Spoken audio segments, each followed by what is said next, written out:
Rebecca Sant is an engineer within the program administration team at the Texas Water Development Board.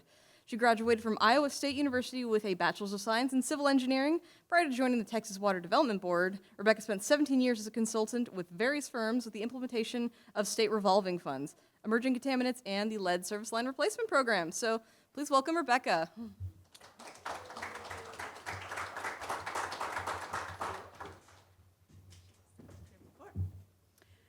Hello, good morning, everyone. Just out of curiosity, has anybody applied or done funding through the board before? Just raise a hands if anybody's, we got a couple? Okay, no, that's good. So today I'm gonna just kind of do a brief intro on what the Texas Water Development Board does and is. And then really I'm gonna talk about two programs under two different categories. The Drinking Water State Revolving Fund has the Lead Service Line Replacement Program and the Emerging Contaminants Program. And then the Clean Water State Revolving Fund also has the Emerging Contaminants Program. And then after I kind of talk through the programs, I'll tell you kind of about the schedule, how the funding works, timelines, and then open it up for any questions that you have. So this is just a general graphic that you may or may not have seen before about all the things that the board does. There's a science aspect, a planning aspect, but really what we're focused on this presentation is the financing aspect and working with those revolving funds. So the Texas Water Development Board administers the state revolving fund programs for the state of Texas. We get the money through the EPA. It's appropriated to us, and then there's some reinvestment on the loan payments to give us a little more than just what the appropriations is from the EPA. The group that I work with, the programs administration team, we develop the intended use plans. We gather in the initial project forms that talk about what project you guys want funded, and we send out the invitations to apply. And then after that, the projects kind of get shifted over to the Regional Water Project Development Team, RWPD, and they're really the ones that, if you've worked with the board, had a loan with them before, those are your contacts that will walk you through kind of the application through project closeout. Those are the people you really contact. So that's not really, I guess, my role at the board. So first, under the Drinking Water SRF fund is the lead service line replacement funding. And you probably have heard about this already.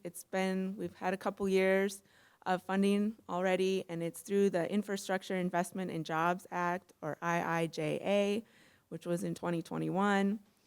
We're anticipating a couple more years of funding because that act it provided funds for 5 years, basically. So the funding on this program has to replace the entire lead service line, and then it has a loan component and a principal forgiveness component. And just so you know, principal forgiveness is basically like a grant. We just don't call it that.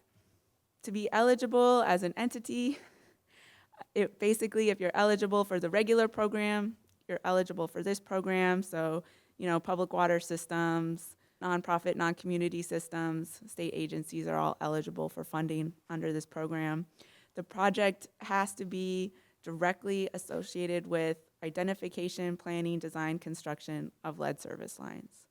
And really the best way to show you is this picture, which again, you may or may not have seen before, but basically everything in blue is what's covered for funding under this program. So you can't do anything with your water mains under this program. That would be the regular program, and premise piping inside the house, but it would be the service line connection both on the public and the private side.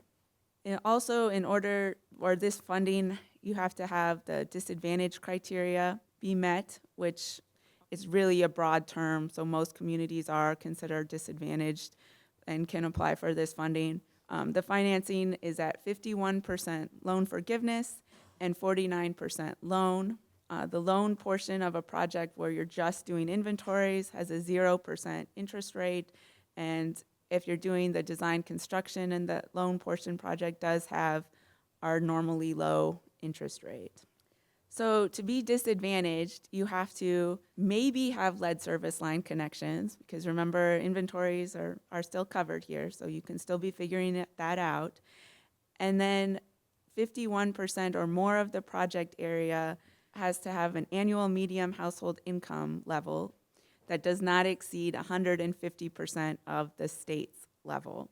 So on our last solicitation, that was $109,552. So like I said, it's very broad. This covers a lot of the states, cities, and municipalities. Different project phases that can be covered under this program. There's the inventory phase, planning, acquisition, design, construction phase, or just construction. Those are the different ways you can get your funding. And then I think this last part is probably the most interesting for most folks. In our first year of the program, we had $213 million given to us by the EPA, but then with all the applications that came in, it was 1.392 billion basically was asked for. And then the next year, SFY 24, our EPA appropriations kind of decreased. We amended our plan so we could keep going down the line for the first folks that applied. And then this last one, we're currently in state fiscal year 2025, and our public comment for that plan just closed last week, but we had a large decrease from the EPA in terms of how much funding they were giving Texas, but our demand is still very high. So what I guess I'm trying to say is this is a very competitive program, but there's still funding available, so I don't want to discourage you. Some examples of eligible projects are listed here. I mean, it's pretty, I think, clear. It's just about updating your inventories, replacing lines, doing planning for that. If you do construction for the replacing of lines, you can do the site restoration in accordance with it, all of that stuff. And then maybe more interesting is the ineligible projects. So if you're not doing anything with lead service line, obviously that's ineligible. Kind of new for this year and going forward is if galvanized service lines that are downstream of unknown lines are no longer eligible under this program. That's a change that the EPA recently made. But if it's a galvanized line downstream of a known lead line, it's eligible. So if you have unknown service lines, they are still eligible under the regular program, so just applying for the drinking water SRF program, but they're no longer eligible for replacement under this program. So the next part of the Drinking Water State Revolving Fund is the Emerging Contaminants Program. Again, this money was also appropriated from the EPA under the Infrastructure Investment and Jobs Act, so we have a couple more years of funding left on this as well. And for this, a minimum of 25% of the funds has to be set aside for disadvantaged communities or communities serving under 25,000. Again, the definition is fairly broad for disadvantaged communities. It's one that may have emerging contaminants, so I feel like that's pretty much everybody. And it's one that 51% or more of the project beneficiaries have to have an annual median household income that does not exceed 150% of the state's. And then also, different than the lead program, we're looking at the unemployment rate has to be 50% of the, over 50% of the state's unemployment rate, or the population of the system has declined, or it's a small system with 25,000 or fewer connections. So eligible entities, again, anybody who's eligible for the regular program is eligible for this program. The primary focus of the project has to be to address emerging contaminants. And the EPA does still consider PFAS as an emerging contaminant, even though, they're working on the rule with the new level. Or otherwise, any other contaminant listed on the contaminant candidate lists. So if you just, Google EPA CCL, I think they're up to 5 or 6 lists now. And anything listed under there that, isn't already, has a level, a minimum action level, that's considered an emerging contaminant, so it's eligible under this. And then otherwise, project work can be, anything that you can do under the regular program, you can do here. I'll have some examples in a little bit about that. Similar to the lead program, you can do planning, acquisition, design, construction, one or all of those phases for funding. A big difference, though, is all of this funding is principal forgiveness. So it's 100% principal forgiveness. You can also see here, this program is in high demand. We're getting a lot more applications in for funding than we have funding available. Quite a lot more, as you can see. But I'd still, encourage you to look at it. And I'll also talk about kind of what we're looking at for ratings and stuff when we look at applications that come in. Priority for emerging contaminants is still given to PFAS projects, but any emerging contaminants can apply. And this is just a little graphic that shows where PFAS can come from, and they're basically everywhere. So some example projects, it would be like a new treatment facility or an upgrade to a treatment facility to add a process to take away the emerging contaminants to address that. Maybe looking at a new source, so you don't have to treat the emerging contaminants. Maybe consolidating with another water system that can either remove the emerging contaminant or doesn't have it in their source. Pilot testing to see if what you want to do is actually going to remove the contaminant. Or creation of a new community water system to address, like if individuals have wells that are contaminated and they all want to come together and make a new water system, that's an eligible project. Ineligible projects are also good to know. So the big one here is you can't just monitor for emerging contaminants unless that monitoring is going to lead to a capital project. They don't want you to just take samples just to see if you have it. You can't identify sources. If you think you have an industry in the area, they're very picky about sampling near the industry if you think the industry has emerging contaminants. It's really just, you can sample right by your water treatment plant or whatever to do that removal process. And then, of course, they have to be, if a contaminant is regulated already, that's not an emerging contaminant, unless it's PFAS, then that counts. You can still do it for PFAS. And any O&M activities, operation maintenance activities, are never funded through the state revolving programs. So this is one of those frequently asked questions, is how do we know that the project's primary purpose is to address emerging contaminants? Well, if whatever you're doing in your project, like that integral part, if that component is integral to removing emerging contaminants or addressing emerging contaminants, then the project meets that criteria. There's also a smaller program that's kind of run under this, Emerging Contaminants in Small or Disadvantaged Communities. It's a grant program that we're administrating for the EPA, but it's specifically for small communities, so less than 10,000 people, or disadvantaged communities with that same disadvantaged criteria that I had a few slides ago. We're trying to see who can fit under that list under the initial solicitations that we have to offer them if they didn't get funded before, because as you saw, there was a lot of demand versus how much funding, and we'll probably have some open solicitations for this in the next year or so. The main difference here is under this program, you can sample to see if you have emerging contaminants, and it doesn't necessarily have to be tied to a future capital project. So that's the main benefit here, especially for small systems that haven't done or received a lot of sampling. Shifting gears a little to the Clean Water State Revolving Fund Emerging Contaminants Program, very similar to the Drinking Water one. We had appropriated funds. We have a couple more years left of funding. And basically the goal here is to reduce the exposure to PFAS and other emerging contaminants to help address discharges through wastewater and other non-point sources. The eligibility criteria for entities applying is the same as it is under the regular program, but as you can see, it's more extensive really than the drinking water program. cities and commissions still can apply, state agencies, interstate agencies, whatever. But again, the primary focus is to address emerging contaminants. That has to be the sole focus, really, for these programs.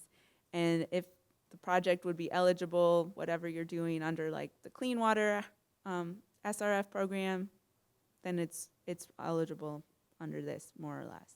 The Clean Water program defines emerging contaminants slightly differently. It's, PFAS and other organic pollutants, biological contaminants and microorganisms, pharmaceuticals, personal care products, nanomaterials, microplastics, nanoplastics, and harmful algae blooms are all considered emerging contaminants. And while I don't have it on my slides, recently the EPA put out a really nice flow diagram on what's considered emerging contaminants under clean water. So if you want to just search up Clean Water SRF EC EPA diagram, I'm sure it'll come up. It's on their page.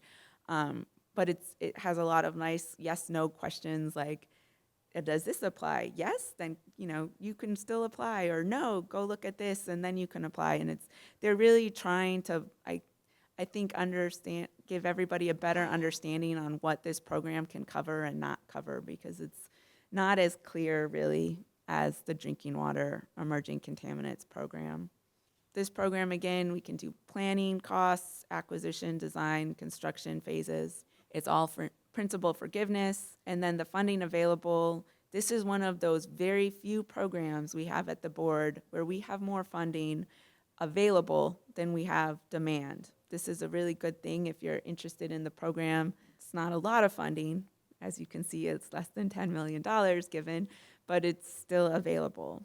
So here's some example projects, right? You can do treatment technologies at your wastewater plants, or treatment technologies with your water reclamation or water reuse equipment.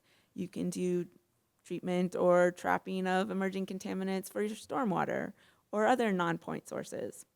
So some more specific example projects, landfill leachate control is one that we've seen recently come through. Source water protection programs, buying lab equipment to do the testing and stuff. These are all example eligible projects under the Clean Water Emerging Contaminants program. To establish the presence of emerging contaminants, you can identify with sampling or testing and analysis. The next slide's going to say that same ineligible thing, but you can sample for like up to a year to figure out what kind of contaminants you have in order to do your design for it. You can monitor wastewater effluent, sludge, to treat those or to add treatment.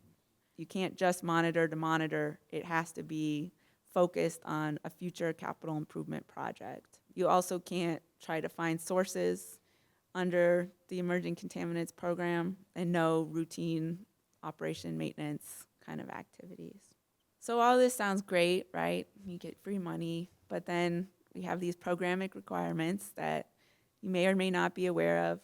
You have to do the environmental reviews, you have to have accounting principles, compliance with cross-cutters, FMT capacity, follow the disadvantaged business enterprise program, and then during construction phase only, you have to do the Build America, Buy America, which I know is a hot topic in itself.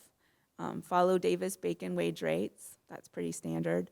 And there's a specific construction sign that has to be put up for this funding for construction. So how do you apply? Well, watch the website for the open solicitation periods.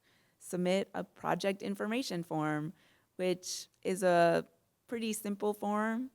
Kind of just goes through like name, very brief project description, and asks for some of that income stuff so we can verify that you're disadvantaged. It's a 7-page form, but really like 4 of the pages are showing you how to do things. So like I said, it's not usually a big lift. And then the project costs. We review and rank those forms. Then we put them in our draft intended use plan, which is open for public comment, and then it finalized, send it to the board. Once the board approves it, we can send out invitations for the first ranked programs. And then if you get invited, then you do a full application, which is a lot more work than the initial application. Kind of same basic info, but now in a nice graphic for you. That process with the general timelines of we usually open up for project information forms sometime in December. They're due in March or sometimes later.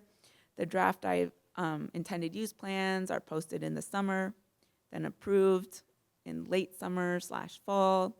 We try to send out invitations so that applications will be due at the end of the year, is more or less the schedule that we try to use. All that said, though, it does usually take 6 to 9 months after you submit the application to get that funding, because you have to go through and there's a lot of work done on that back end. So this is not fast funding. I think that was brought up at one of the sessions I attended yesterday. So got to plan ahead for that. So some rating criteria to rank higher for your lead service line is if you've already identified lead, that gets you more points, or if you're trying to include your inventory to look for lead, that gets you more points. And then whatever your annual medium household income is, it doesn't have to be for the whole area, it just has to be for that part of the project you're doing. So if you're a big city and you're trying to address lead in like a lower income area, then you would only use that medium household income. And then whatever your system size is, more points are generally given for smaller systems. For the emerging contaminants program, if you have already identified PFAS, or somebody else has, like maybe the EPA has done it through their UMCR5 or whatnot, or the TCQ has identified stuff, and you're planning on doing construction phase for treatment or removal, that's kind of the highest points you can get. But then there's some other opportunities to get more points, like first-time connections, consolidating, system size, rural projects, etc. So we have 3 different email addresses up here for questions. These are general mailboxes that I know I check, multiple other people at the board check, so we'll get back to you. And sometimes scary to send stuff like questions to a general box, but I promise we get back to everybody.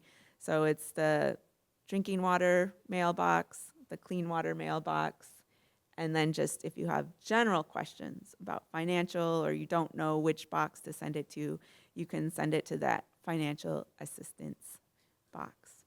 So, are there any questions? Yeah, so my question's pretty general. So you talked about the 6 to 12 month timeline on the funds availability process. So is there a faster fund you have or a fast track funding mechanism for small water systems? If not, I mean, I can already see your head shaking. So what should the small water systems do? Gosh, I wish we had 2 mics. We don't really have fast funding, unfortunately. If you're talking specifically about inventory stuff, because I know that deadline's coming up, there is options on, like, if you followed what you're supposed to do in terms of disadvantaged business enterprise and stuff, to get reimbursed, basically, is what it is. But it's one of those kind of case-by-case things. So you just have to make sure you follow all of the things you're supposed to be doing, and then you kind of ask for it. There's a form that you have to fill out to ask for it. I want to say it's 1107, but I could be wrong on that. But yeah, otherwise board funding it's not fast funding, unfortunately. So. Okay, so this is from online. Will the state fund the replacement of private side of the service line from the meter to the house? The city is non-lead. So if I understand the question, will the state fund from the service line supply from the meter to the house if from the meter to the main is not lead? If that other side, the private side, is lead or galvanized requiring replacement, which means that we know some point in the past there was a lead line there upstream of it, it has to be replaced under our program. That's what I mean about no partial replacements, okay? If you take this funding, you have to replace the whole thing. You can't avoid it. So what happens if your property owner says no, right? Well, then you cannot replace from the main to the meter. That's not allowed. That's a partial replacement. It's not allowed. So if the property owner says no, there's a little form that you document that, because you need that for your inventory, right? Because that lead line's going to stay there forever now, like until the property owner decides to change their mind. So you need a form saying they said no, and you just can't replace it using this money. If you want to use your own funds to do a partial replacement, I don't know, probably you can. But really, the guidance we've gotten from the EPA is not that you guys don't have enough to do as systems, but the more you can reach out to your community and tell them about replacing lead lines and making sure that they understand the importance of that, the easier it should be, right? Like, this is what the EPA is telling everybody, is it's kind of on you guys to reach out to your property owners to make sure that they know that this is not a good thing to have, unfortunately. I hope that answered the question for the online viewer. Yeah, sure.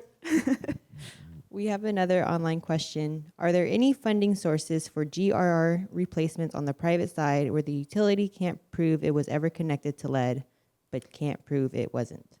Yes, and that would just be under the regular program.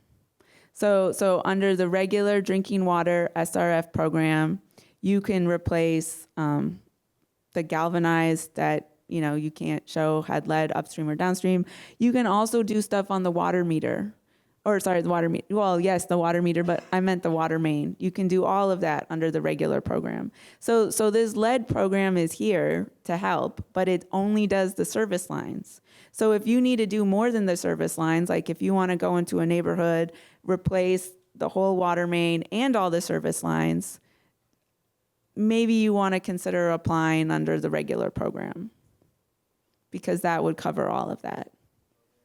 Yeah, sorry. When I say regular program, I mean just the normal drinking water state revolving fund program.